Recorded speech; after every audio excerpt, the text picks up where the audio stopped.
I'm happy that we're back again. Seeing as you're at part 6 of the series, I'm assuming we're hyped for Half-Blood Prince. It's time to get our eyes adjusted to the color green, because this movie's filter is whack. Let's get into it.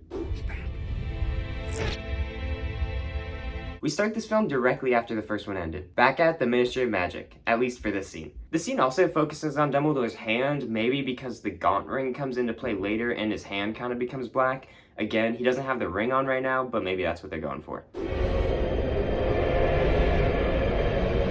They changed the design of the Dark Mark. When it first appeared in Goblet of Fire, it was almost this light in the sky, whereas now it's more of a shape made within the clouds. I mentioned this at the end of last video, but the Death Eaters actually can't fly like this. Whenever they fly in the books, they're on brooms, and the only two who have this ability called unsupported flight are Snape and Voldemort. I mean, do I even need to explain why this is wrong? We go into a random alley that just happens to be the one that leads to Diagon Alley through the Leaky Cauldron gateway. In prior movies, they changed how the Leaky Cauldron looked, but in this movie, they don't even try to show us and just go with a CGI flying. I'm about to be nitpicky here, but that's what we're here for. There's a bright orange building on the right that could be Weasley's Wizard Wheezes. If it is, that's wrong because the shop is on the corner, which we see later, and it's down the main drag. Also, there's like no one in front of this building during the CGI shot where they're flying in, but then seconds later, this alley is completely full. Make that make sense.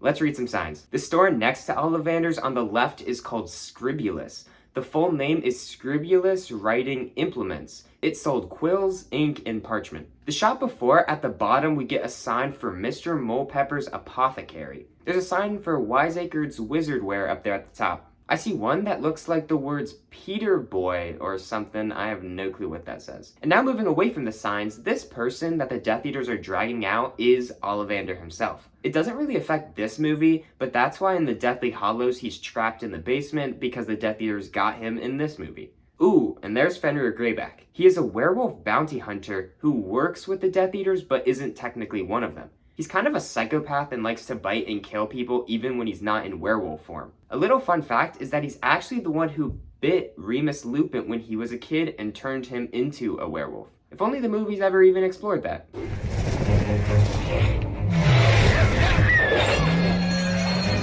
The Death Eaters are now destroying the Millennium Bridge, but here they call it the Brockdale Bridge. Some say that this scene cements these Harry Potter films in the year of the 2000s instead of the 1990s because of this scene. The Millennium Bridge wasn't built till the year 2000, and the Half-Blood Prince book takes place in 1996. So those timelines don't really add up unless these movies take place in the future, or the present, but when the movies are coming out. Does that make sense?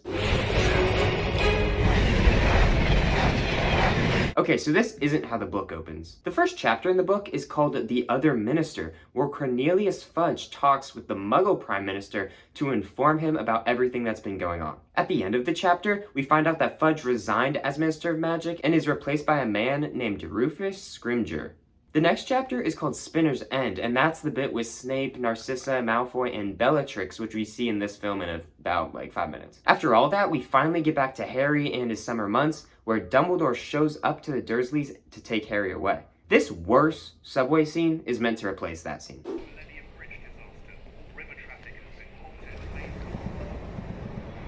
On the Daily Prophet newspaper that Harry's reading, it says new minister promises swift action, going back to what I said earlier about the new minister.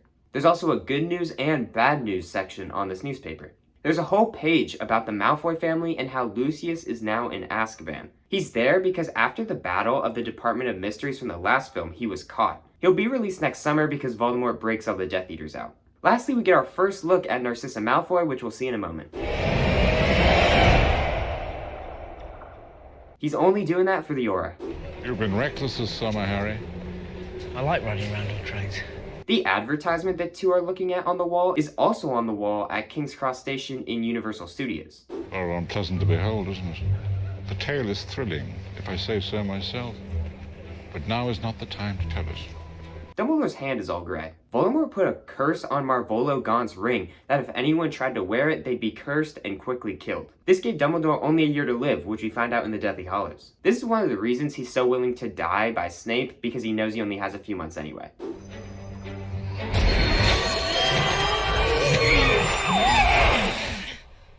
I just apparated, didn't I? The two disapparate right in front of the workers. Disapparating creates a loud cracking sound and would be very stupid to be doing right out in the middle of the open. Also, this is called side-along apparation. Since Harry isn't of age to apparate yet, he has to hold on to Dumbledore while he apparates to then take him to the spot they both want to go. Welcome to the charming village of Budley Babberton. Budley Babberton is the Muggle town that Slughorn hides out in to hide from the Death Eaters. What gave me away? Dragon's blood. Dumbledore would know this because he's famous for dragon blood with his partner Nicholas Flamel. This information was on the back of his chocolate frog card in the Sorcerer's Stone. Merlin's beard! No need to disfigure me, Albus. Slughorn transfigures himself into an armchair so that if any Death Eater came snooping, they couldn't find him. Dumbledore puts his wand against it to disfigure Slughorn, meaning turning the object, or in this case person, back to normal. Harry, I'd like you to meet an old friend and colleague of mine, Horace Slughorn. Not much to say about Slughorn that we don't find out in this movie, but he'll end up teaching potions. He's often associated with having favorite students and underappreciating the others. He's in Slytherin House, which ends up making him the only good Slytherin we've met so far in the series. The Death Eaters have been trying to recruit me for over a year. Do you know what that's like? You may wonder why they're trying to recruit him. The short answer is that he may be the only person alive who knows that Dumbledore has created Horcruxes, and not just one, specifically 7. The Death Eater's goal is to either try to kill him or recruit him. Voldemort doesn't want to kill Slughorn because he views him as the person who took him in when he was young and made him feel special. And Voldemort loves being the center of attention. The answer's still no. Absolutely and unequivocally no. You see the clock behind Harry? Well, it's 10:35 on the clock. I smell a production error because if we remember back to the subway diner, the girl said she'd get off of work at 11. Hey, I was wondering... 11. That's when I get off.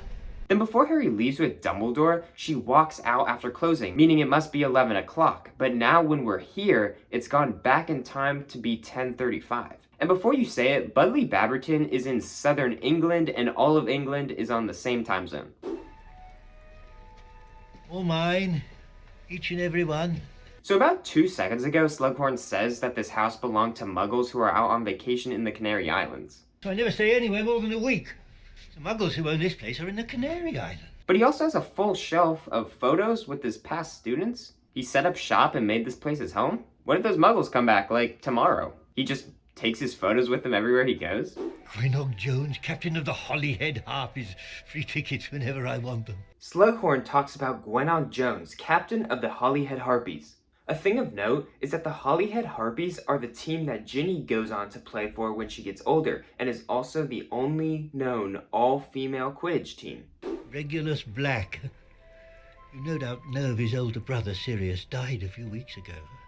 You gotta mention Regulus Black now, so that when it comes back at the end of the film with the RAB letter, you at least can kinda know who they're talking about. They can't say they didn't warn you.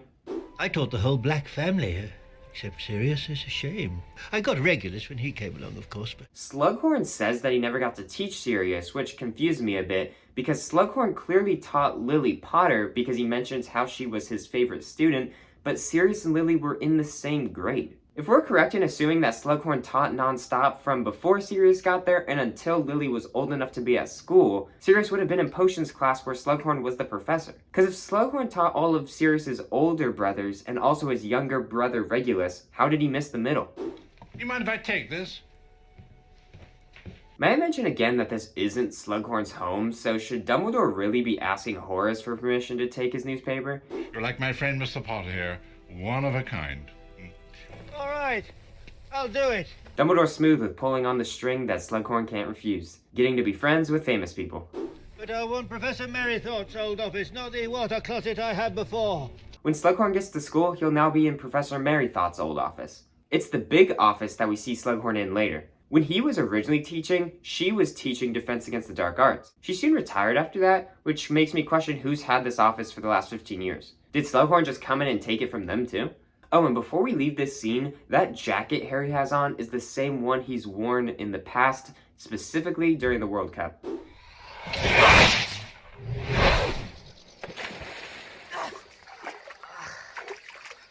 It's not really possible to do side-along apparition and leave one person somewhere else. Dumbledore would have had to teleport there to the burrow and then from there apparate again, meaning Harry shouldn't be alone right now. We haven't seen the burrow since the Goblet of Fire, and even in that movie we only saw it for like 2 seconds. Since then, we've gotten rid of the trees, flattened out the terrain, and completely gotten rid of the big lake that was in front of the house. Harry? Did someone say Harry? Is that an owl I heard? You haven't seen him, have you? I don't really get how the interior of this house works with all this open space for the stairs, but I'll ignore it. You could say it's magic. What I can't ignore though is something I'm confused by. Ron's bedroom is in the attic of the burrow, meaning it's the highest up and on the highest floor. When Ron pokes his head over, he's most likely coming from his own bedroom, but when Hermione pokes her head over the rail, she's even higher than Ron. This only makes sense if Hermione was in Ron's room, but we know that that's not true because when she comes down from the stairs, she's holding her toothbrush and has toothpaste over her mouth, meaning she was in the bathroom. Why didn't you let us know you were coming? I didn't know. Dumbledore. They changed the interior of the burrow just a tiny bit. The kitchen area now extends a little bit further where we can see a sink and dishes being washed. There's also an extra smaller table here that wasn't there before. It's a few years later, we can let that slide. So when did you get here? I never noticed this, but here's a movie canon look at Ron's owl named Pigwidgeon. As mentioned in a previous video, he got this owl from Sirius in the Goblet of Fire after Scabbers turned out to be a human man. Kinda cool to finally see him in the series. Crookshanks is also here standing on the balcony. This balcony is this railing bit we see on the exterior of the burrow. Can I also ask why Crookshanks gets screen time in like every single movie even though he never does anything?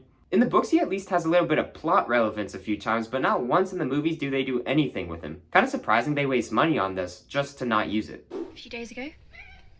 Ron's also got this Chudley Cannons poster on his wall because he's got to support his favorite team. Dumbledore's got a bit old. Rubbish. He's only... What is he? 150?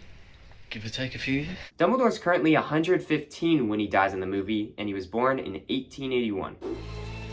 Lizzie, you can't do this. He can't be trusted.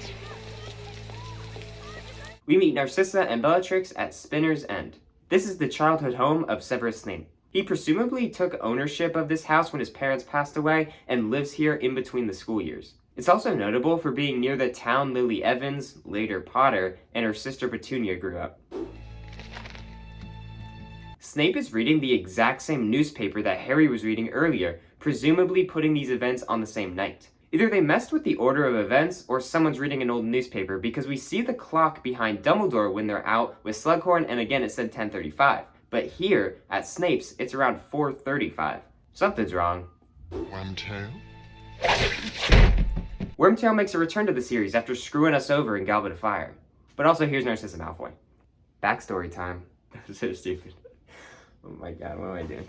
Narcissa is the youngest daughter of the Black family. Her sisters were Bellatrix Lestrange and Andromeda Tonks, which is Nymphadora Tonks' mother. She met her husband Lucius at Hogwarts. This actually shouldn't be the first time she appears because in the book she's also at the Quidditch World Cup with her family. Coward. Take out your wand. The thing that gets Snape to make this vow is from Bellatrix calling him a coward. In the script, it mentions how he gets angry at what she said. Similarly, at the end of this movie, when Harry finds out that Snape is the Half-Blood Prince, it's cut from the film, but he calls him a coward. Snape gets mad at these words like he does here. This is because he's one of the people sacrificing the most in this war, and no one even knows about it. Take out your wand. So Snape and Narcissa make the unbreakable vow. This vow means that if anyone breaks whatever deal is made, they immediately die on the spot. Thus, the unbreakable vow part. We find ourselves at Weasley's Wizard Wheezes, the only shop still making a profit during the Second Wizarding War in Diagon Alley. If we remember 2 books ago, Harry won the Triwizard Tournament, awarding him 1,000 galleons as prize money. He didn't want it, so he gave all of his winnings to Fred and George so that they could make their joke shop. Now that they have it, they allow Harry to buy whatever he wants free of charge. Step up! We've got fainting fancies, nosebleed nougat, and just in time for school, puking pastels. So now we gotta break down all these products. All three of these products are the ones that the twins were selling last year in their skiving snack boxes to the students. Also, this woman has a box of snakes. The thing that flies past is called a fanged frisbee. It's literally just a frisbee with sharp points on it.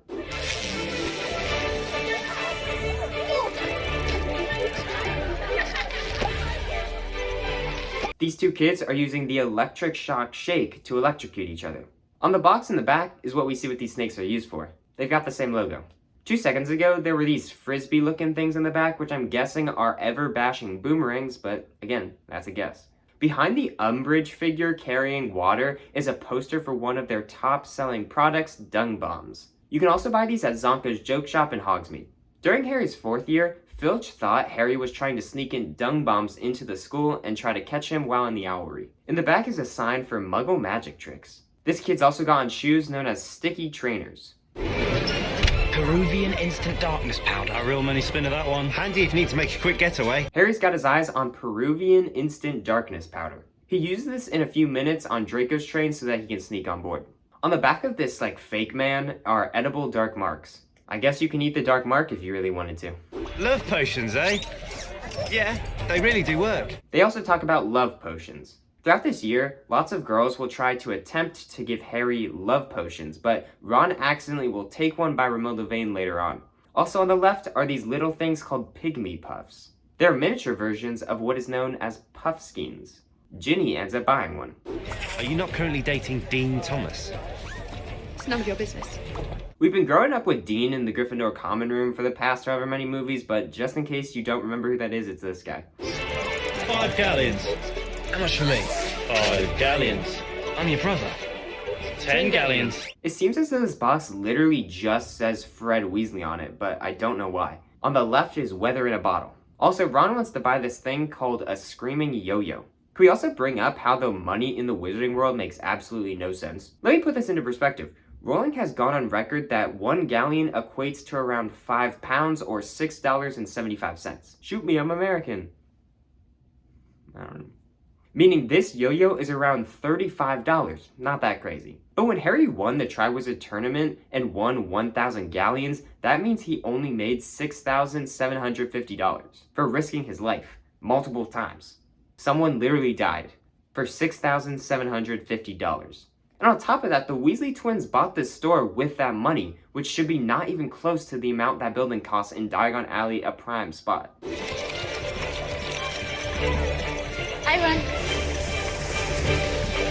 That thing continuously barfing on the side of the screen is where you buy your puking pastels. Also, this guy passes by with an item called a bombastic bomb. How's Fred and George doing it?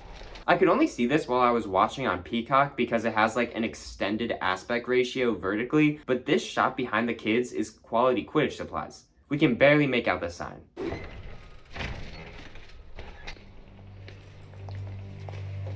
Across the street from Ollivander's wand shop is Pottage's cauldron shop. We see a part of the sign, but the cauldron's outside to give it away.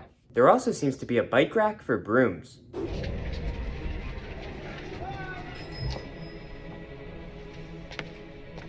The trio enter Nocturne Alley and come across Borgin and Burke's. This was the same store that Harry flew out of the fireplace in during the Chamber of Secrets movie. It's now a much longer path to get to this shop, and also the exterior has changed majorly. Had to get some interest so we could create some toys around this thing. Draco's analyzing an old cabinet. One could say it's pretty important to the plot of this movie. Well, in a deleted scene from the Chamber of Secrets, Harry actually hops into it. Now I know what you're thinking. That cabinet looks nowhere near what this one looks like. Who is this guy trying to fool? But in the books, this is actually the exact same vanishing cabinet. They just redesigned it for the movie. Quibbler? Oh, please. What's a raxbat? As Luna tries to hand out copies of the Quibbler, her father's newspaper, Ginny is talking to Dean with her new pygmy puff on her shoulder. On the front of the magazine, it says it comes with free Spectra specs. These are the same sunglasses looking things that Luna will be wearing a few moments from now. We briefly see a chocolate frog hop on the window, which is a pretty cool nod to the first film. So what was Draco doing with that weird looking cabinet? And who were all those people? The train cars are on the right, which means once again, they switch sides. This makes the third movie in a row. In the first 3 movies, it was on the left, then right for the Goblet movie, Order had it on the left again, and now it's on the right again. Since we don't see these types of train cars in the Deathly Hallows, this sadly brings this discussion to an end. Just to give you some book insight from this train ride, Harry visits Slughorn's cabin where he meets with the first iteration of the Slug Club. More on that when it comes to it. Harry is under the impression Draco Malfoy is now a Death Eater. Okay. Ron's right. Just because Draco is in Borgin and Burkes doesn't mean he's a technical Death Eater. He was literally in the shop during the Chamber of Secrets when he was like 13, and he wasn't a Death Eater then. Now Harry's right, but the logic takes a leap. Then again, he also was walking in with like 5 known Death Eaters. Maybe Harry was right. Where'd all the grass's color go? Maybe they're still being affected by the drought that happened last movie. Give me my green back. They took all that green and threw it into the filter they used throughout this whole movie. These twins will appear throughout the film, and they're supposed to be here to remind us that the Vanishing Cabinet has a twin. Meaning there's 2 versions of it, one at Hogwarts and one at Borgin and Burkes, and that means they connect to each other. Does Harry have the same shirt on that he was wearing at the end of Order of the Phoenix? I can't quite tell because we can't see the sleeves, but the neck area is the exact same. Crabbe and Goyle have been demoted and now don't get to sit next to Draco anymore. This kid at the bottom is reading a newspaper that has flying witches and wizards on it. This same newspaper appeared in an earlier Daily Prophet shot from the Order of the Phoenix. It's even got the same giant letter D next to the image. I think I'd pitch myself off the astronomy tower if I thought I'd continue for another 2 years. That right there is what we call foreshadowing. I'm wasting my time in charms class next year. Amused, Blaise? Here we've got Blaise Zabini and Pansy Parkinson. We've talked about Pansy in the past, but here's her official final recast. Blaise Zabini is a new character in the franchise. He's later invited to be part of Slughorn's Slug Club because his mother is famously very pretty and has been married 7 times. Each time, her husband dies from mysterious causes.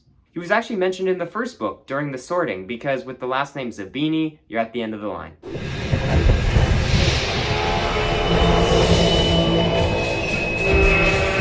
The contrast here, comparing how the Hogwarts Express first came in the first movie with all this excitement, compared to now, where it's all dark and gloomy.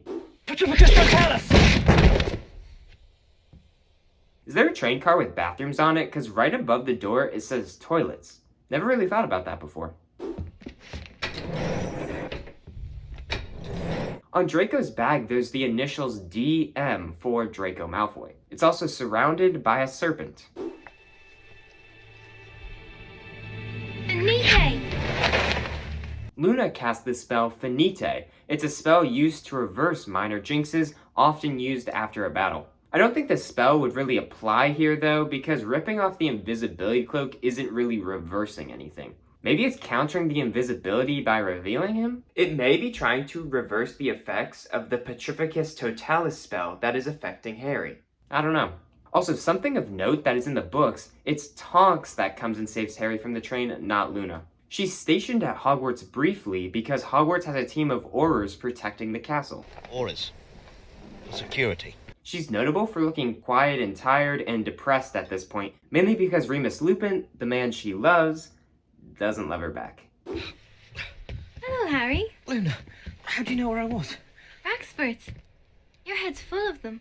On Luna's newspaper, it reads 30-day no quibbler money back guarantee. And Raxperts are supposedly invisible magical creatures that float into people's ears, making their brains be confused. This is probably another creature the Lovegoods just came up with.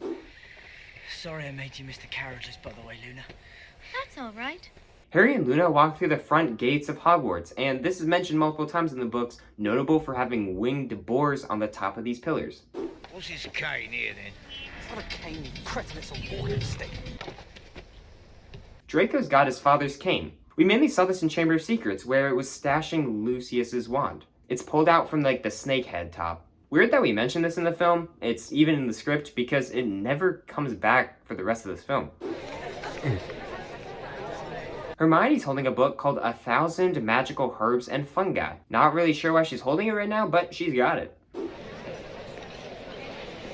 A kid passes by with the sorting hat. Kind of surprising that we never see any of the other sortings past the first year. I think I mentioned this maybe sometime in a past video, maybe not, but Harry misses quite a few of these throughout the years. He's obviously there in his first year, but in Chamber of Secrets he misses it because he comes in late on the flying car. In Prisoner, he goes to talk to McGonagall after the Dementor attack. He then attends the next two for Goblet of Fire and Order of the Phoenix, but he misses this one in Half-Blood Prince because of what we just saw. Since he never comes back to Hogwarts after this year, he only ever attends 3 sorting ceremonies.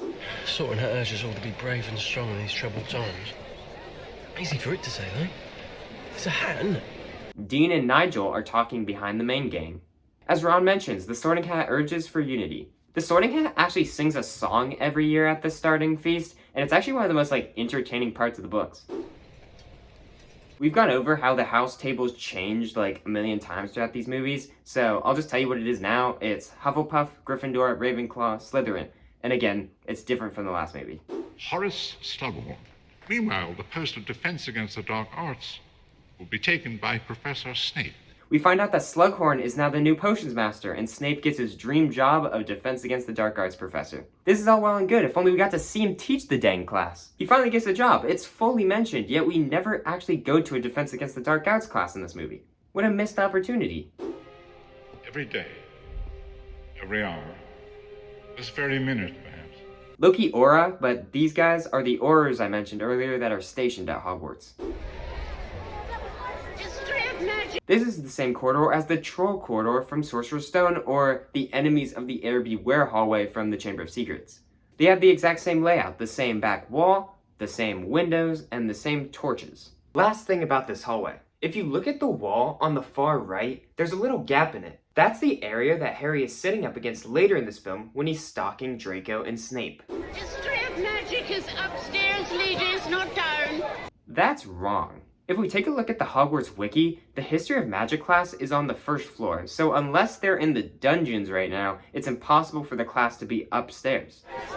Mr. Davis! Mr. Davis, that is the girls' lavatory. Also, McGonagall points out Mr. Davies. It can't be Roger Davies because he graduated last year, so I'm not really sure who she's supposed to be talking to right now. Maybe a little brother or something that's never mentioned? I would think you would want to fill it with potions.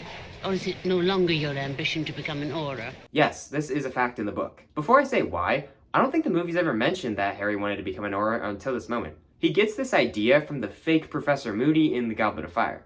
Well anyway, to become an Auror, you must take certain classes in your last 2 years of school, one of those being potions. Snape was a stickler and only accepted students who got the highest marks on their OWL exams. Since he's no longer teaching the class, Slughorn takes the students who have got the top 2 marks on their OWL exams, so that now includes Harry and lets him take the class. Those being outstanding and exceeds expectations. However, Professor Slughorn is perfectly happy to accept new students, with exceeds expectations.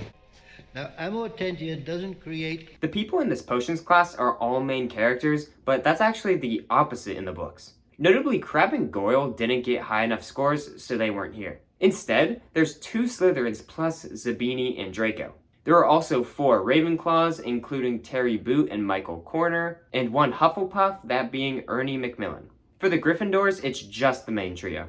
So for context, pretty much all the main characters you see here in this class weren't there in the books. Also, the filmmakers aren't fooling anyone putting Neville in this class. He's notorious for being the absolute worst at potions, so he has no business being in this advanced class. It is probably the most dangerous potion in this room.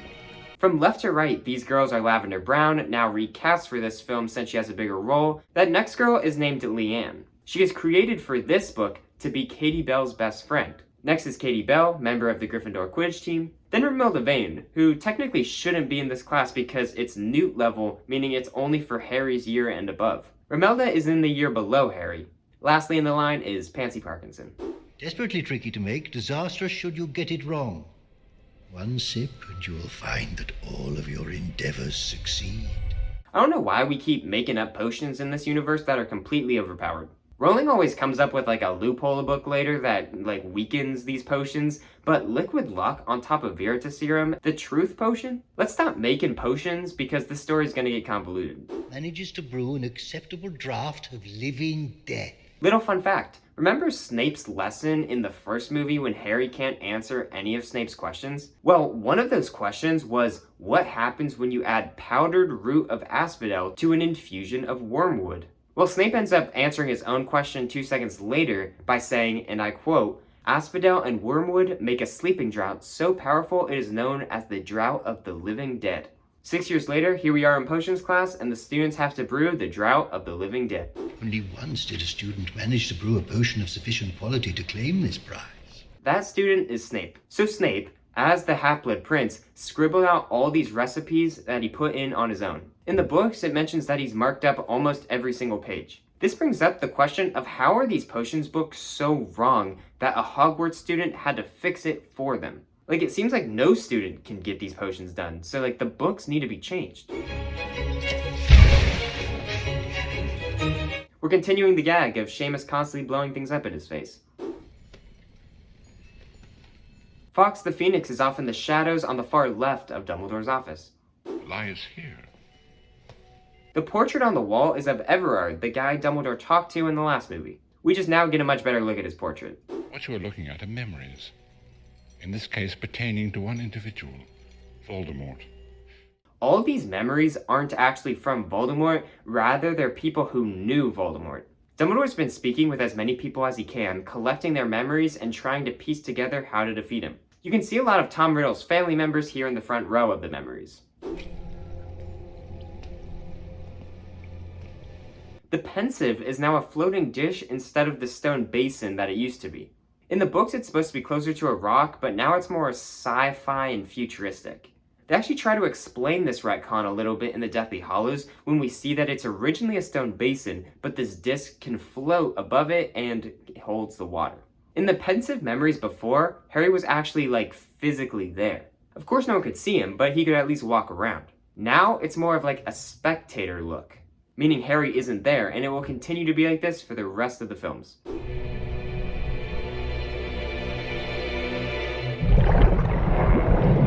As well, the orphanage memory is actually the second memory we see from Voldemort's past. There's 7 in total. Because this is a breakdown, I want to tell you all about them, but that'll come when they come in the story. So without further ado, I'll tell you the story of the first Voldemort memory. We first meet Bob Ogden, a Ministry of Magic official. He comes across a house on the outskirts of Little Hangleton in the woods. If you remember back a few videos ago, this is the same town where the Riddles used to live. Well, Bob Ogden approaches the Gaunt house. Here lives the father of the home, Marvolo Gaunt, his son Morphin Gaunt, and his daughter Merope Gaunt. Ogden is met with hostility by the family, and after a scuffle, Marvolo shows off a ring that he claims is a family heirloom. Another piece of information is that a handsome boy named Tom Riddle walks by the home while all this is going down. This ends up being Voldemort's father. The memory ends with Ogden fleeing the property. After the memory, Harry speaks with Dumbledore and it's revealed that Merope was Voldemort's mother. She used a love potion on the handsome boy named Tom Riddle and forced him to have a kid. And that's what we find out. This next memory, the memory of Tom's orphanage, is actually shown 4 chapters later, but we'll catch up with the movie. I must admit to some confusion upon receiving your letter, Mr. Dumbledore. Little fun fact is that this place is actually called Wool's Orphanage. The woman we're about to see is named Mrs. Cole. She is the matron of the orphanage. Don't.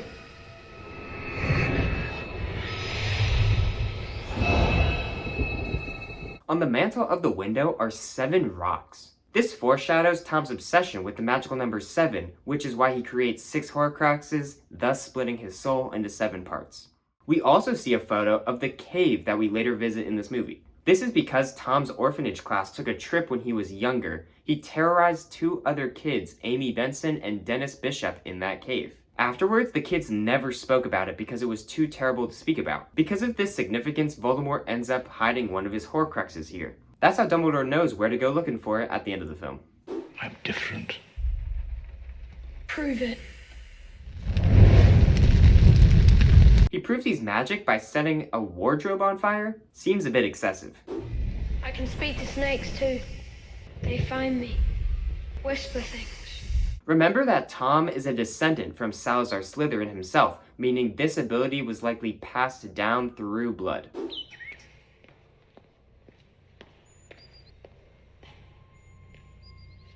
looky what we have here. Before I say anything, take a look at this corridor for a second. Got a good look? Let's keep this counter going. Funny how this film finally gets this close to being right. The entrance to the Room of Requirement was across the hall from a tapestry of trolls being taught how to dance. Its full name is Barnabas the Barmy. This right here might be trying to be that tapestry. So this is the Room of Hidden Things. This room ends up having all this junk for one main reason. Sometimes people are just trying to find a place to throw away their things and the room just appears.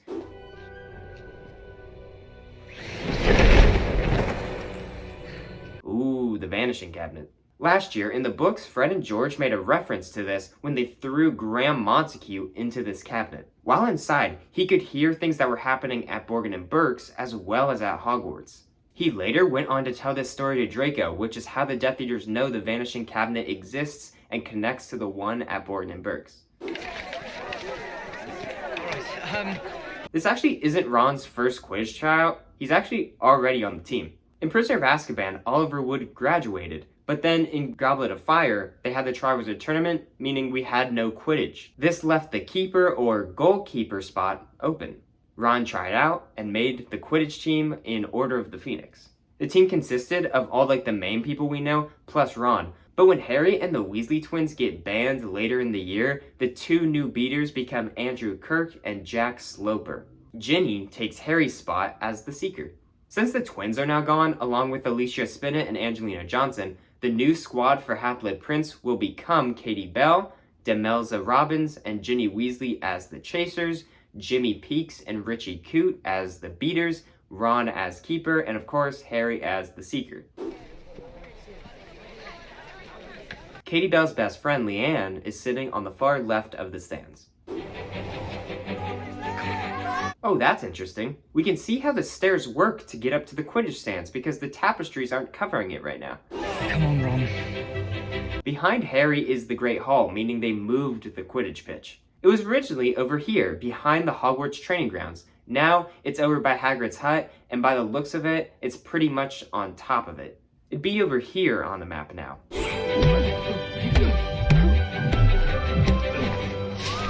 So Ron has 3 to 4 bad saves and maybe 1 excellent one, while Cormac has 3 to 4 amazing saves and 1 terrible miss. I think the choice of Keeper is pretty obvious between the two. Have you ever heard of this spell? Sectum Sempra. No, I haven't. You know, for being a pretty big part of this movie, this line and spell is skipped over pretty fast. More on it when it comes to it. Bloody likely. He's top of the class. He's even better than you, Hermione. On Hermione's newspaper, it reads, "More disappearances at the Ministry." Throughout the year, people have been disappearing left and right. Hedwig's just chilling there. For weeks, you carry around this book, practically sleep with it. On the page, it says Sectum Sempra for enemies. So I went to The library. And? and nothing. I couldn't find a reference anywhere to a half-blood prince. Not sure if it's now or later in the book, but she actually does. She finds a woman named Eileen Prince who later marries a muggle named Tobias Snape. The trio never has a definitive guess on who the Half-Blood Prince might be, but Harry thinks it might be his dad, and another guess could be Tom Riddle himself. Hoping to find you in the Three Broomsticks. No. Emergency choir practice, I'm afraid, Horace. It's never emergency charms classes because for some reason Flitwick only cares about his choir. Give me my charms professor back. Does anyone fancy a butterbeer? Our first actual time inside the Three Broomsticks. If we ignore briefly that Harry was in there in Prisoner of Azkaban under the invisibility cloak. Can't believe it's taken us this long. The trio comes here multiple times in every single book, so it's about time.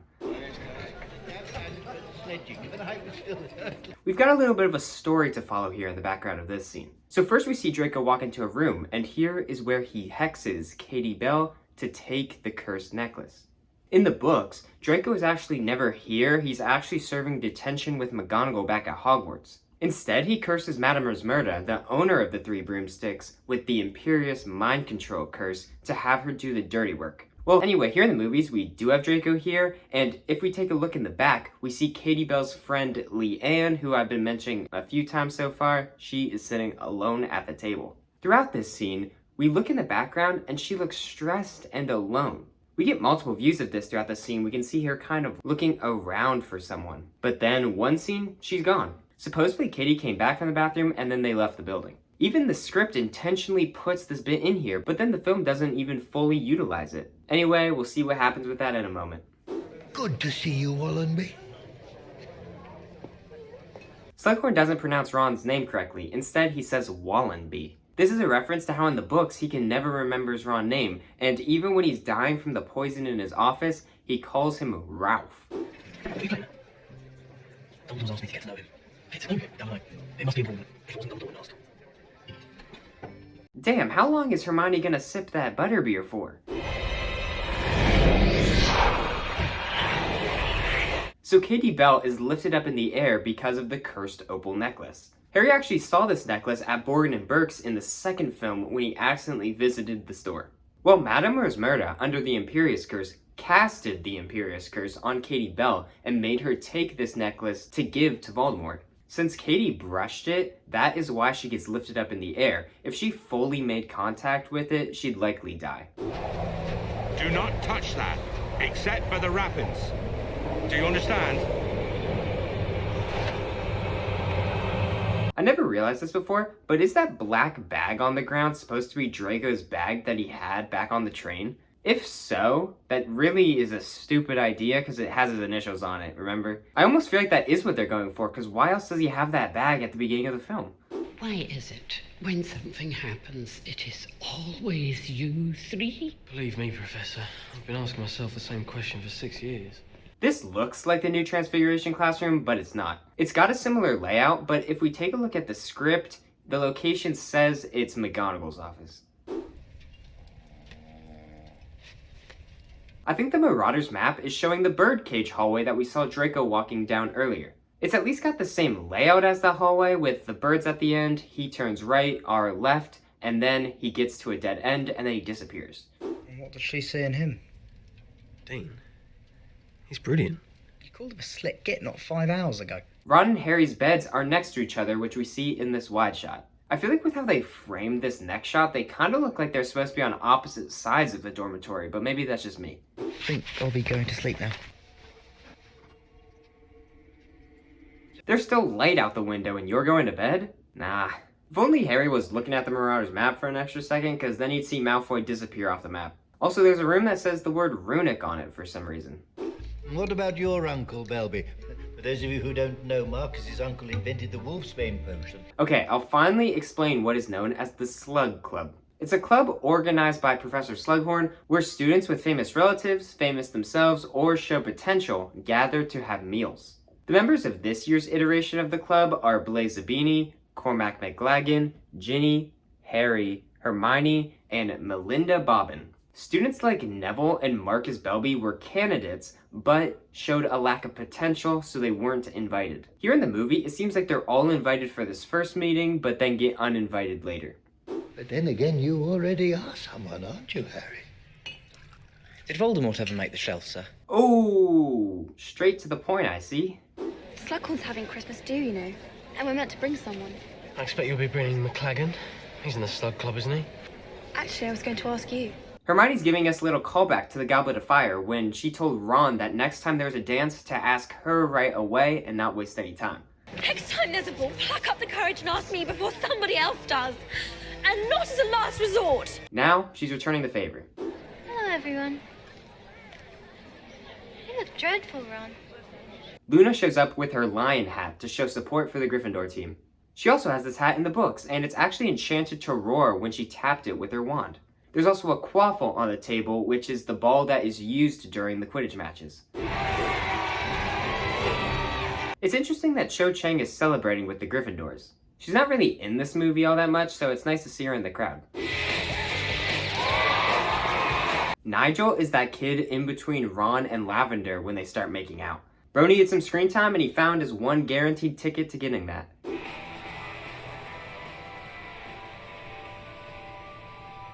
It seems as though the only two people to notice how unhappy Hermione is Harry and Ginny. This checks out because whenever the trio was at the Weasleys' home, Ginny and Hermione always got to hang out because they were the only two girls.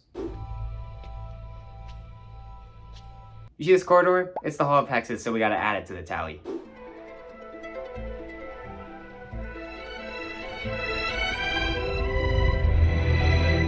Let's take a look at this castle because they messed it up. If we look at the astronomy tower, the smaller cylinder that Ron and Lavender are in is supposed to be on the opposite side of the bigger bit that we see with Draco. Here, they're pretty much on the same side. Oh, this is also the first look we get at the new astronomy tower design. It used to be this more closed off shape, but now it's got this open balcony area. This fits better with the books because the astronomy class is supposed to be held up here, meaning they'd have to have an open view of the sky. The last thing I have to note about this scene is that the scene starts with us looking at this window that is lit up and you can hear a bit of cheering. Logic tells us that the filmmakers want you to think that this is the Gryffindor common room area, even though that makes no sense because we're looking at the astronomy tower and that's not where the common room is, it's in Gryffindor Tower. I can't help it, she's got her knickers in a twist. Hall of Hexes again, tally it up. She's only interested in you because she thinks you're the chosen one. But I am the chosen one. Funny line, but this is the exact opposite of Book Harry. In the books, he hates this name and would do almost anything to get people to stop calling him that. I've never been to this part of the castle. At least not while awake. Luna, you might need to get your brain checked out. I mean, more than usual, because you were literally standing in this exact spot in the last movie. I mean, the architecture is the exact same. As I said before, they use this hallway a lot and just pretend it's a different one each time, but like, be for real. I don't think there's a single time in this film when a corridor is shown and it's not this one.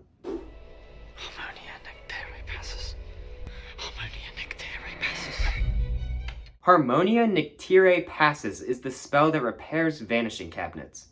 Since this one's broken, Draco is attempting to fix it using this apple as a test. The photographer taking this photo is named Adrian, which we find out from the script. There's a few cut lines here where Slughorn talks about how this photographer was his old student of his, but he didn't quite live up to his expectations. We briefly see him through the curtain as well a few times a bit later. Neville, I didn't get into the slug club. It's okay though.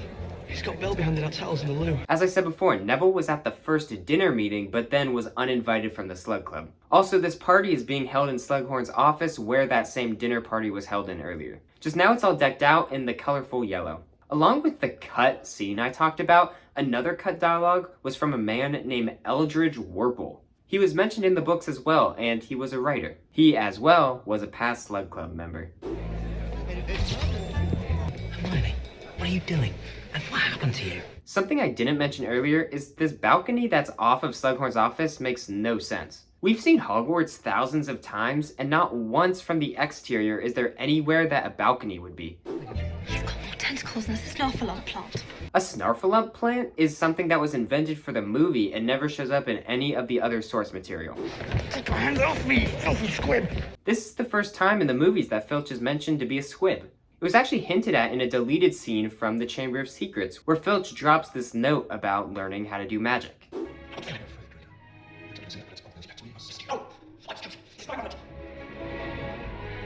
Explain to me how Harry got in this corridor so quickly when we literally see Snape and Draco just now showing up. In the books, Harry's actually listening to this conversation under the invisibility cloak. Also, this is the same corridor that Harry and Ron were walking to potions in at the beginning of this film, just now from the opposite side of the corridor. Open up, you.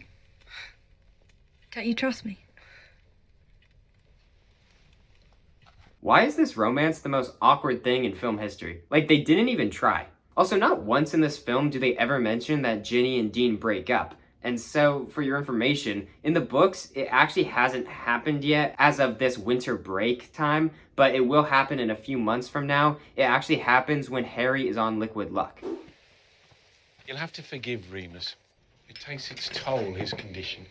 No way, we're seeing into the Weasley's garage. It's really not that cool, but you know. It's been here in the background since the first time we arrived at the Burrow. Arthur does all of his tinkering in here with his Muggle objects. Merry Christmas.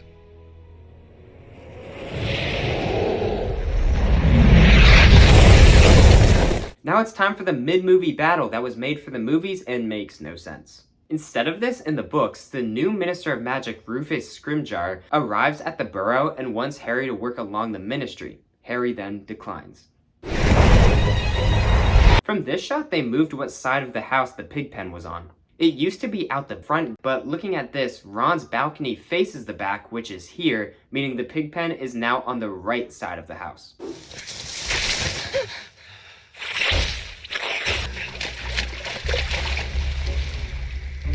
Like seriously, what is the point of this whole scene? Lupin's literally face to face with Greyback and the filmmakers do nothing with it. And all the Death Eaters do is show up, cast a few spells, blow up the burrow, even though the burrow comes back in the Deathly Hallows like 5 months later and is completely fine. I can't believe this stayed in the film. It's so easy for them to get to you.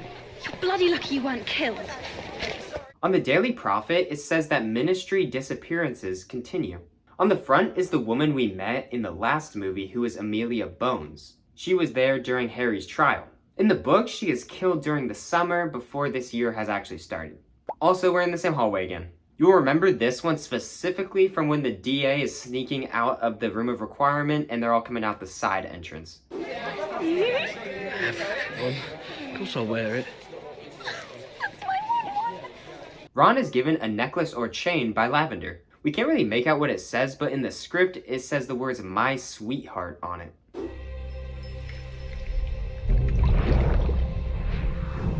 Alright, back to the memories. Dumbledore does show this one to Harry during this session, but he also shows one right before this. In the third Voldemort memory, Dumbledore and Harry explore a moment between Morphin Gaunt and then Hogwarts student Tom Riddle. They discuss Tom's past, including his Muggle father, Tom Riddle Sr. Voldemort then kills the Riddle family, and if we remember in Goblet of Fire when I told you about the backstory of the Riddle Manor and how the family mysteriously died, well, this is that moment. Because Tom Riddle went in, killed the whole family with the magical means, that's why Frank Bryce from Goblet of Fire, remember this guy? He gets blamed for the killing of the Riddle family.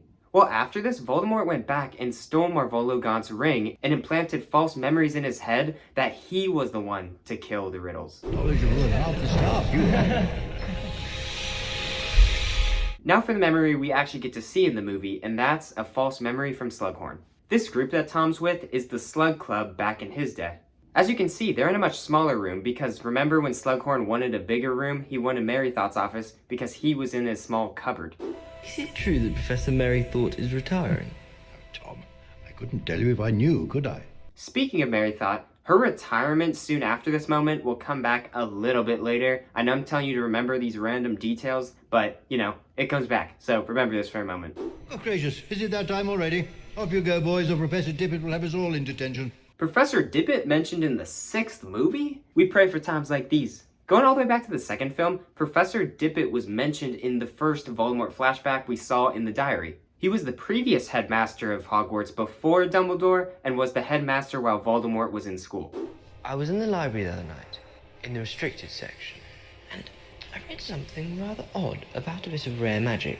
Tom mentions that he found a book in the restricted section that talks about Horcruxes. Very few books even talk about the subject of Horcruxes, and even the darkest of books think it's too horrible to mention. Voldemort found the book called The Secrets of the Darkest Arts. Dumbledore later hid this book, but at that point it was too late. A little thing we find out in this moment with that ring he has on is that means he's already killed the Gaunt family and the Riddles and stolen the ring at this moment. Such things, and if I did, I wouldn't tell you. Now get out of here at once, and don't let me ever catch you! So in the books, right away, we actually do hear what Tom asked. So Dumbledore and Harry both know about Horcruxes since this first memory. You may now be asking, why do Dumbledore and Harry continue to try getting Slughorn's memory if they already know that Horcruxes are what they're looking for? And that is because they know the memory is tampered with. If Slughorn didn't tamper with the Horcrux memory, what else could he be hiding in this memory? Meaning whatever he's hiding is the key to this memory. What he's truly trying to hide, and what they're trying to figure out, is really how many Horcruxes Voldemort ended up making. Quickly, Horcruxes were invented by a dark wizard named Herpo the Foul. To create one, someone must commit murder and then afterwards cast a spell in a horrific act of some kind that is never stated. After this, someone would have created a Horcrux, meaning their soul is split in between their body and an object. This tethers them to life, meaning they cannot be killed unless all their souls are destroyed. I'll tell you more about Bazaars in our next class. Right, up you go. Slughorn mentions Bazaars, but I don't want to get to that yet. You'll just have to wait. Is that what you told Tom Riddle, sir, when he came asking questions? Cell of the Century. Harry ain't too subtle about his methods. Yes? It's you, Potter. I always thought this cut was weird because we go from Harry being denied in Slughorn's office to him trying again right away. This is because they reorder a few events. In a few scenes from now, Harry will be stalking Malfoy and then Malfoy will end up in the Room of Requirement. In the script, this all happens right after that first Slughorn scene we saw in the potions classroom. Then there was also another deleted scene that's in between these scenes, between Harry and Hermione talking about where Draco is disappearing to. Once again, these two events would have been between these two Slughorn scenes. But since it's deleted, it just makes the scene feel a little bit weird. Also, this is the same corridor once again, failed to mention that. We'll come back here in like 2 seconds when Ron takes the love potion, so this will only count as 1. Imelda, of course. Imelda Vane. Dad, what's that for? It's no joke. I'm in love with her. Ron is now in love with Romilda Vane. This is because she put a love potion into these chocolates Ron is eating. Ron eats them because they were on Harry's bed, but in the books, it's because it's Ron's birthday and he kind of gets confused with it, thinking it's one of his presents. Ron! Professor, do something! Be for real, why does Slughorn stand there motionless? There's a kid dying on his floor, he's a potions master, it's kind of his fault because he gave him the mead, and he's just standing there. He's a good guy too, there's no reason for this.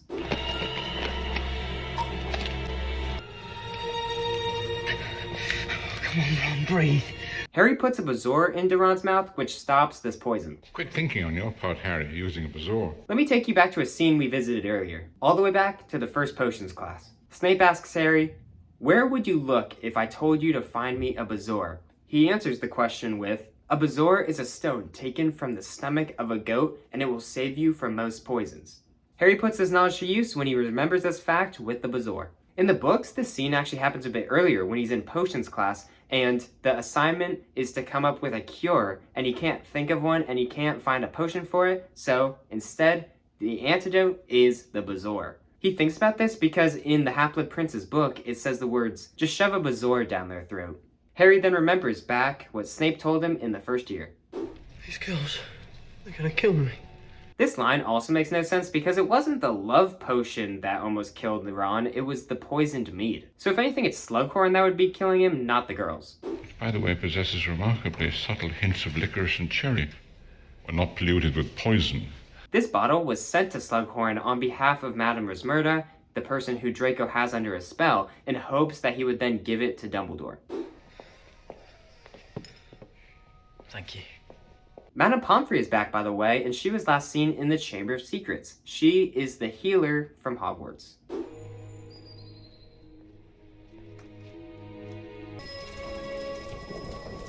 This sign says Borgin and Burke, not Borgin and Burks. Interesting that the film gets rid of the S. I mean, it's not that interesting, but it gives me something to talk about.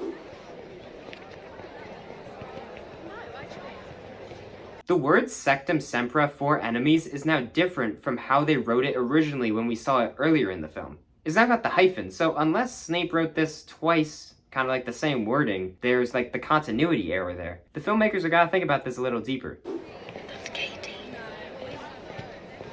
Katie Bell.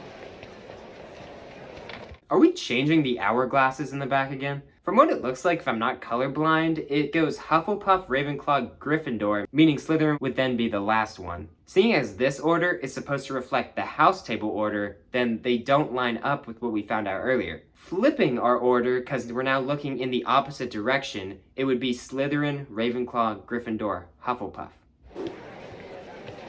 Cho, Luna, Seamus, then Romilda Vane, and Cormac are all sitting next to each other. What an interesting combination of people.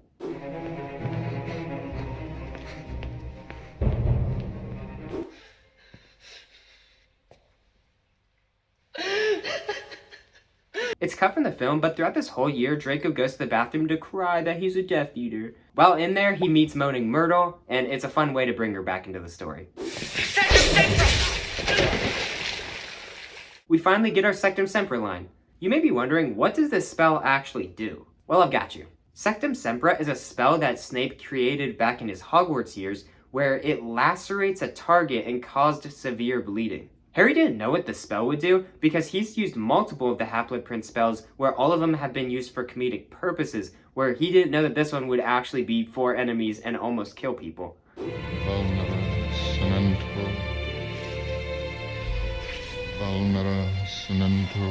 Snape says the incantation Vulnera Sanatur. I'm probably not pronouncing that right. This was a spell used to heal deep wounds. This is where one of my all-time favorite book moments happen. Since Snape knows the spell Harry used and that he created it, he knew Harry has his Half-Blood Prince potions book. He told Harry to go and get it and then bring it back to him. This is actually when Harry goes and hides the book in the room of requirement really quickly, but we kind of skip that. Harry takes Ron's book to hopefully fool Snape into thinking he didn't have the Half-Blood Prince's book. Snape opens the front cover, and on the nickname on the front it says Runil Wizlib. And then Harry attempts to pretend that that's his nickname, even though it's like so obviously for Ronald Weasley, just terrible handwriting. It's so dumb. Take my hand. Because of how it's edited, it almost looks like Ginny and Harry are still in the Gryffindor common room when they reach out to grab each other's hand. But they're not. Look at the tapestry behind them. That's the same one that Draco was in front of earlier in this film when he was about to go into the room of requirement, because Ginny and Harry are about to go into the room of requirement. On the right, that looks like the same gramophone that we saw in Goblet of Fire when the Gryffindor students were learning how to dance.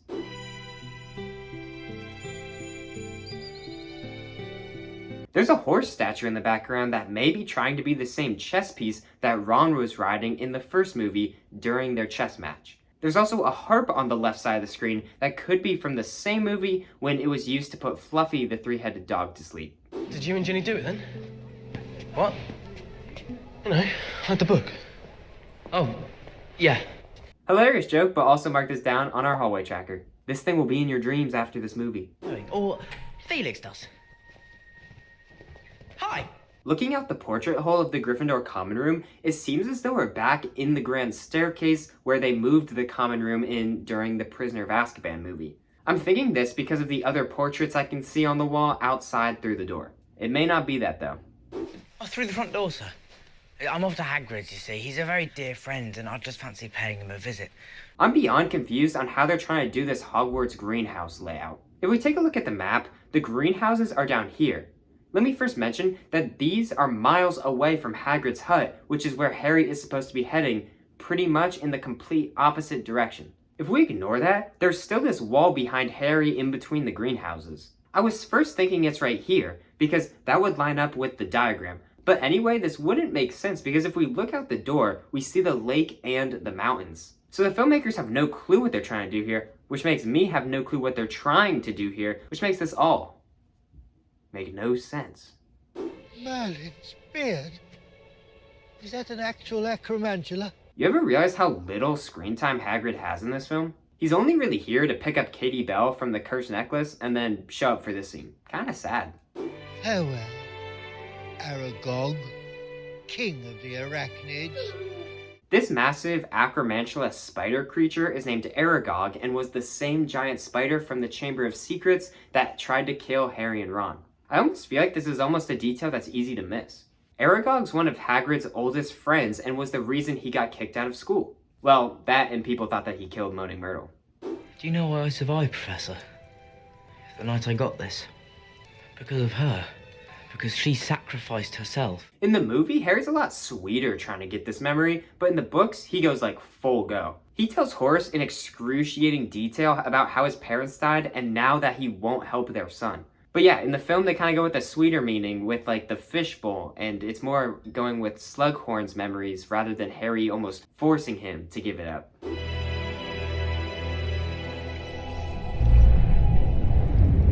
On to the next Voldemort memories. We've got two before we get to the real Slughorn memory. For the fourth memory, we meet Hepzibah Smith, a descendant of Helga Hufflepuff. She's helped by Tom Riddle, and to cut to the chase, he kills her.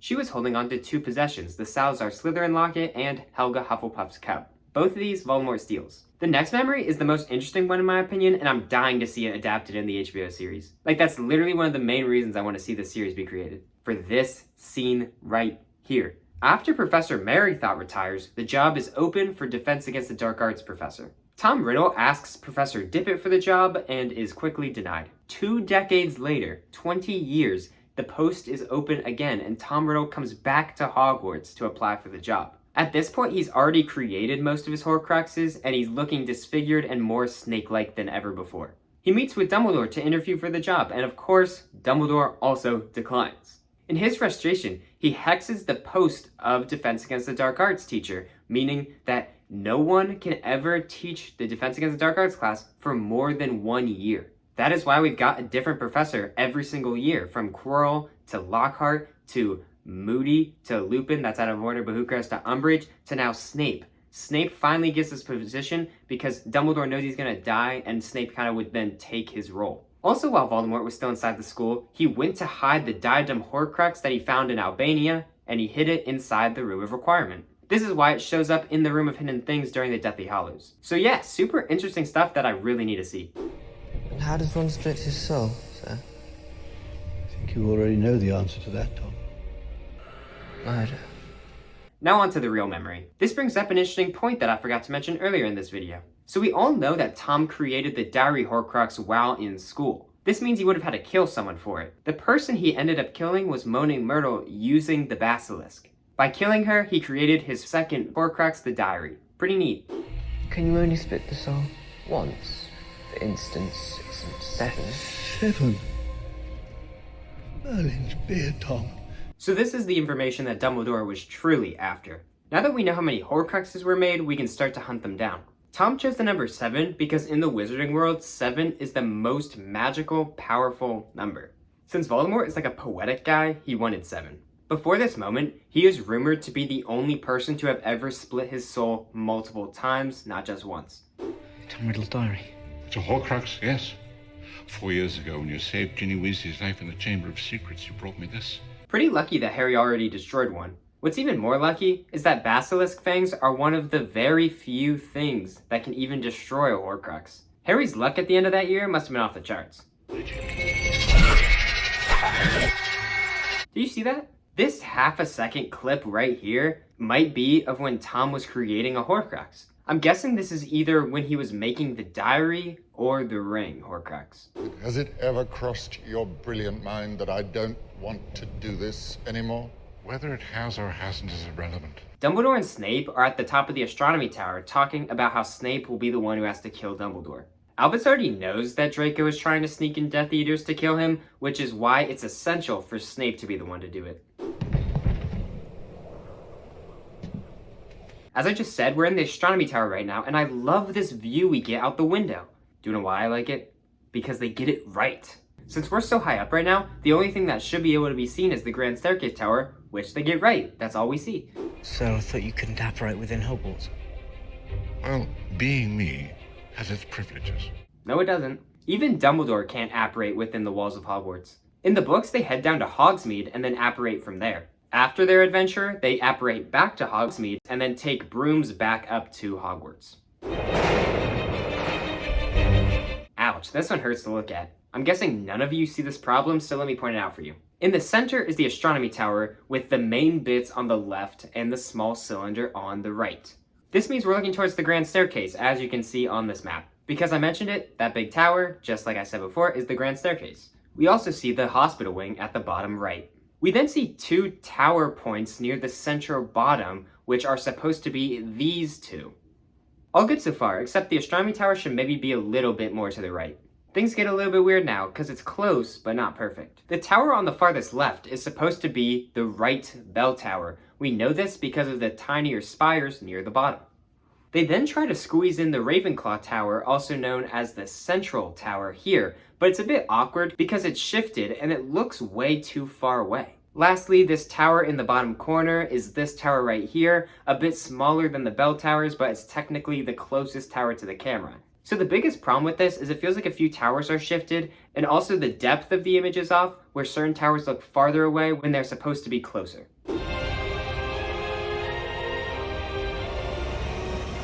Yep, in the books they also go out on a random rock in the middle of the water. Also, there's no way in hell Tom got those 2 kids to that cave. I barely even see a place you can stand. How are like 10-year-old kids supposed to get in there? Payment intended to weaken any intruder. You should have let me, sir. Oh no, Harry. Your blood's much more precious than mine. Dumbledore could be referencing how Lily's sacrifice runs through Harry's blood that now Voldemort also has because he resurrected himself using Harry's blood in the Goblet of Fire.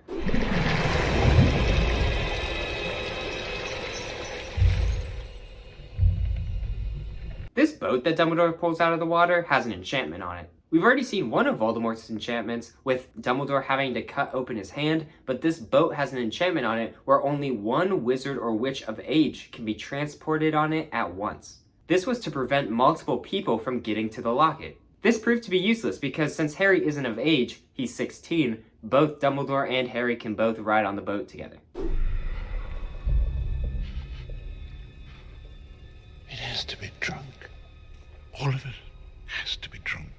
This liquid guarding the Horcrux is known as the Drink of Despair.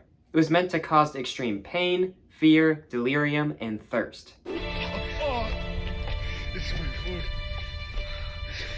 fault. Dumbledore is telling himself that it isn't his fault. He's saying this because he's reliving the guilt of accidentally killing his sister Ariana. Mentioned multiple times throughout the series, where I'll go more into detail during the Deathly Hallows, but for now, Dumbledore feels like he's responsible for his sister's death.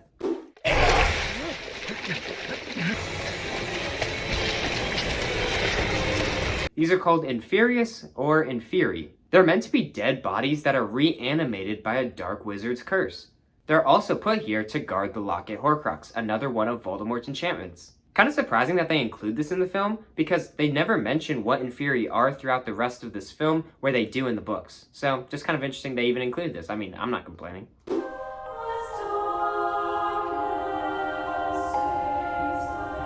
The House Hourglasses are back to normal in this choir deleted scene.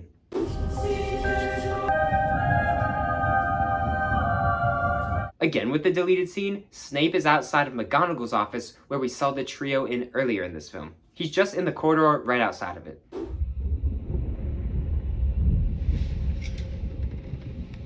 Draco here is waking up in the hospital wing right after he was almost killed in the bathroom. Filch is standing at this new wall that surrounds Hogwarts. We kind of saw it in an earlier shot from this film, but earlier it was kind of just looked like lines in the grass, so now we actually get the wall. Go to your houses. No dawdling. I'm actually impressed with this scene because McGonagall is in the Great Hall's courtyard, also known as the Viaduct courtyard, right here in some other views. If we look in the top corner, we can actually see parts of the Viaduct entrance, which correctly would be across the way from this courtyard. Look at this photo. We're right here, and it looks out to that Viaduct entrance hall. This means the filmmakers actually thought about this. Draco is in the hallway. That's right, this new name is the hallway. Let's take a look at these Death Eaters that emerge from the cabinet. This group is wrong. In the books, it's Alecto Carroll, Amecus Carroll, Fenrir Greyback, Corbin Yaxley, Gibbon, and Thorfinn Rao. Notably, Bellatrix actually isn't supposed to be here. If we look in the back, the King's chess piece from the Sorcerer's Stone is in the background.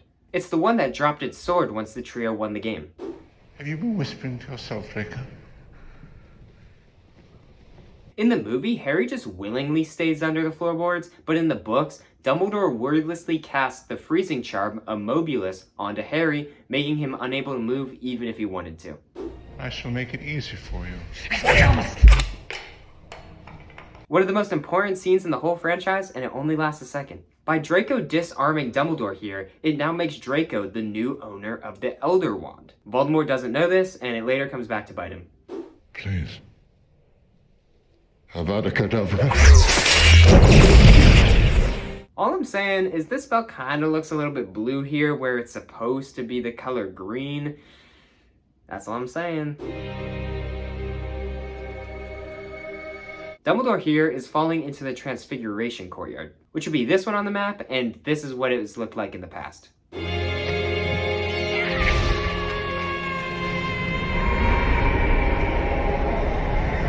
In the books, it's Gibbon who sets the Dark Mark into the air, not Bellatrix, because again, Bellatrix isn't here. In contrast, it also shows up before Dumbledore even dies, because it's meant to lure Harry and Dumbledore back to the castle because they think someone died. Even the Death Eaters want to get a taste of what it's like to walk through the famous corridor. I have two things to say. One, they're walking out of the Great Hall, meaning they walked all the way into the Great Hall just to walk right back out. The second thing is that right now we see 5 Death Eaters present here. We've seen Bellatrix, Greyback, and the Caro twins emerge from the cabinet, but this blonde guy is Thorfinn Rowe. I bring this up because, again, we only saw 4 emerge from the cabinet, so where did this 5th guy come from? This is an Auror stationed at Hogwarts that gets blasted backwards. Damn, Gryffindor was winning the House Cup too. Look at all those points. Okay, I've waited long enough. Let me tell you what happens in the books. There's a big battle known as the Battle of the Astronomy Tower. The filmmakers didn't include this because they thought it would be too similar to the final battle at the end of the Deathly Hallows. Before Harry left to go to the cave, he was worried that Draco might try something, so he gave what remained of the Liquid Luck Potion. He only took half when he went to Slughorn, but that's a different thing. So he gave the rest of that to Ron and Hermione. Before the battle, as well as a few of the Dumbledore's army members, all drank it before the battle, which is why none of them end up dying. It's almost like their little plot armor device. Lots of fighting happens between the Order of the Phoenix, who then shows up, the kids, and the Death Eaters, but notably, Gibbon is actually killed because of a stray killing curse. In the script, Hagrid is actually inside of the hut when it gets blown up. He then comes out of the hut afterwards, mostly unscathed. I'm glad they didn't include this, but it's just an interesting observation. You dare use my own spells against me, Potter. I'm the Half-Blood Prince. Snape says this like he knows how baller this reveal is. He's like, this one will surprise him. Can I also make an observation? Why did the Death Eaters even show up at all? Draco mends the cabinet all year, and for what? For Snape to come in and kill Dumbledore? All these other Death Eaters just stand there while Bellatrix just destroys a few things. I get why they're there in the books, for the battle, but here in the movies, they're literally useless. Draco repairs the Vanishing Cabinet for no reason.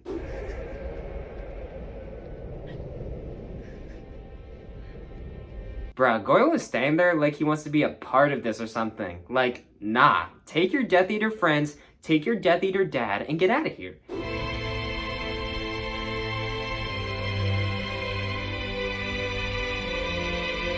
This idea of raising your wands after someone dies to get rid of the dark mark is a movie original idea. There's a little bit of this in the book when Harry goes to read the note in the locket, and so he could easily read it because people behind him had their wands lit up. But they never hold it up in the books. Again, that's for the movie.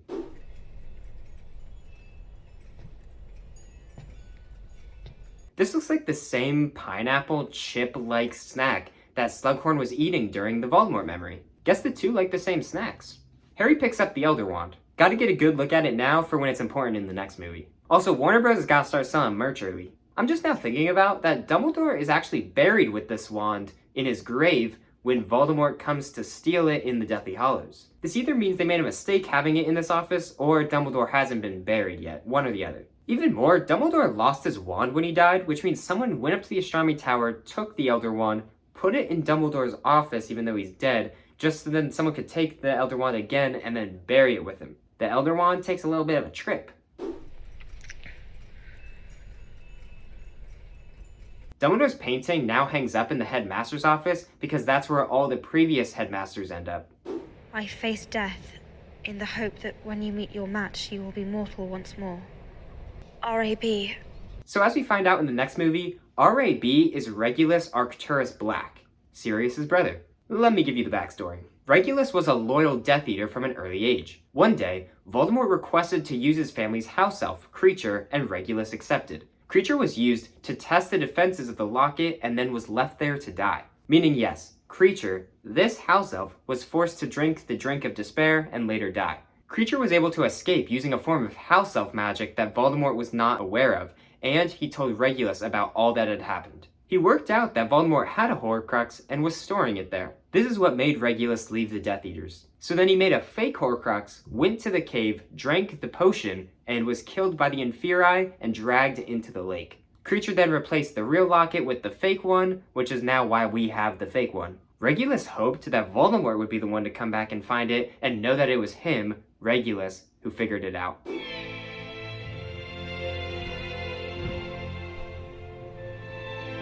Fawkes is flying over the school in honor of Dumbledore. This reminds me that they have a full chapter in the books where they have a funeral for Dumbledore and like every main character that we've ever seen shows up. Nothing too plot crazy happens because a lot of what we find out at the funeral is what they replace with this astronomy tower scene.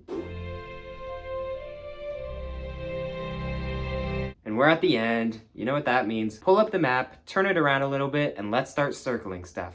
Of course, we gotta start with the Great Hall and its courtyard. We don't touch the grand staircase in this movie, but we do go to the headmaster's office. We've got Potions class and McGonagall's office. We can't forget Hogsmeade as well as Hagrid's hut. We've got the hospital wing, Gryffindor Tower 2, the library, the big astronomy tower and its courtyard below. A few places we visit which I'm not 100% confident on are Slughorn's office, the Room of Requirement, Draco's bathroom, and the corridor we see like a million times. Alright, fine. We're now officially at the end of the video. We've got 2 movies left, even though it's 1 book. Thanks for sticking with me to the end of the video. If you haven't seen any of the prior parts, make sure to go check those out. With all that being said, I've been the Wizard Project. Thanks for watching. It's all a facade. There's no pictures here. It's an empty wall.